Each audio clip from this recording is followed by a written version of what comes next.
अगर आप चाहते हैं कि इस ईद पे आपकी स्किन बहुत अच्छी लगे, ग्लोई और चमकदार लगे and you want to be good on this Eid occasion, तो हम एक बहुत अच्छी journey, skin care journey start कर सकते हैं। इसमें हम कोई भी केमिकल यूज़ नहीं करेंगे, बल्कि सब ऑर्गेनिक से हम स्टार्ट करेंगे। Daily night skin care routine which is all organic, घर की चीज़ों से हम कैसे अपनी स्किन केयर कर सकते हैं। अ face wash powder, 2 mask, 2 facials जो कि हम 1 वीक अपार्ट कर सकते हैं, ये सब मैं आपसे शेयर करूँगी। और अगर आप इस जर्नी में मेरे साथ चलना चाहते हैं then please comment yes in the comment section. I am waiting for your comment.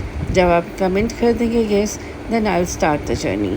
Please hurry up and comment yes in the section. I will wait for your comment.